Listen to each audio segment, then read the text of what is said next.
এই দৃশ্য মঙলবাৰৰ উত্তৰ কাছাৰ পাৰ্বত্য জিলাৰ বিত্তীয় কেলেংকাৰী আৰু ৰাজ্যত অত্যাৱশ্যকীয় সামগ্ৰীৰ মূল্য বৃদ্ধিৰ প্ৰতিবাদত মঙলবাৰে এনেদৰে প্ৰতিবাদ সাব্যস্ত কৰিলে ৰাজ্যৰ বিৰোধী দলসমূহে।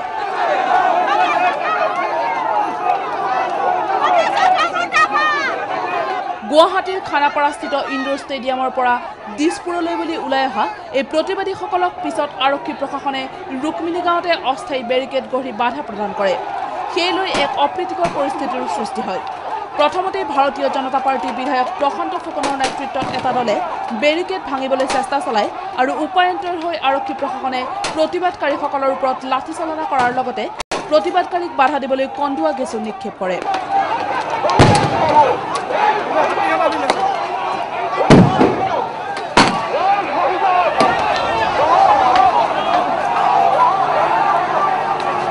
পিছত প্ৰতিবাদকাৰীসকলে সেই স্থানতে বহি পৰে আৰু এজন এজনকৈ বিৰোধী দলৰ নেতাসকলে চৰকাৰৰ ব্যৰ্থতাক সমালোচনা কৰি সুস্থাৰ হৈ পৰে।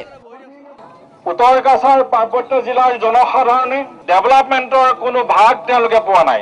আজি কংগ্ৰেছে তাতেই নহয়, আজি এনৰেগাৰ নামত, আজি ৰুৰেল ডেভেলপমেণ্টৰ নামত, আজি PDSৰ নামত, আজি সমগ্ৰ অসমতেই কংগ্ৰেছে আজি ৰাইজৰ ধন আত্মসাৎ কৰিছে। 1000 কোটি টকাৰ কেলেংকাৰী জনজাতি নামৰ যি লুণ্ঠন হল উত্তৰ কাছাৰত, সেইটো ন্যায় উলিয়াই দিয়াৰ কাৰণে গম পালো। যদি অসমৰ বেলেগ বেলেগ জিলাতো ন্যায় আজি তদন্ত কৰে, দেখিবলৈ পাব তেনেকুৱা কেইবা হাজাৰ কোটি টকাৰ কেলেংকাৰীত ডুব যাই আছে তৰুণ গগৈ চৰকাৰ। আমি এই প্ৰতিবাদী কাৰ্যসূচী আমি গাঁও অঞ্চললৈ, গাঁৱৰ ভিতৰ অঞ্চললৈ আমি লৈ যাব লাগিব বন্ধুসকল। এই মূল্যবৃদ্ধি ৰোধ কৰি অসমৰ ৰাইজৰ স্বাৰ্থত, খাটি খোৱা শ্ৰমিক খেতিয়ক ৰাইজৰ স্বাৰ্থত অসম চৰকাৰে মাত মাতক বুলি আমি ক'ব আহিছো। আজিলৈকে ষ্টাৰ্ট হৈছে, শেষ হোৱা নাই। এই এডুকেশ্যনটো আজি ষ্টাৰ্ট কৰিছো আমি, and all of you will together finish this inshallah in 2011.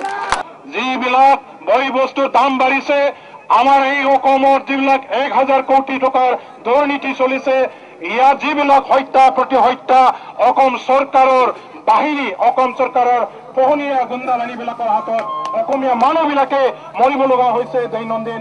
ইয়াৰ প্ৰতিবাদ কৰি পেলাই আমি ইয়াত সংগ্ৰাম কৰিছো। উল্লেখযোগ্য যে এনেদৰে প্ৰায় 2 ঘণ্টা ধৰি প্ৰতিবাদকাৰীসকলে গুৱাহাটী শ্বিলং পথ আবদ্ধ কৰি চৰকাৰ বিৰোধী শ্লোগানেৰে পৰিৱেশ উত্তাল কৰি তোলে।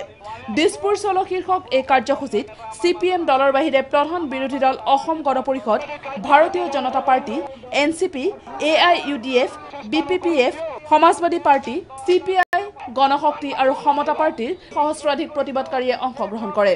কেমেৰা পাৰ্চন শচীন, বুদ্ধ আৰু হিতেশৰ সৈতে গৌৰৱজ্যোতি নেওগ আৰু ঋদ্ধি চক্ৰৱৰ্তী, নিউজ লাইভ, গুৱাহাটী।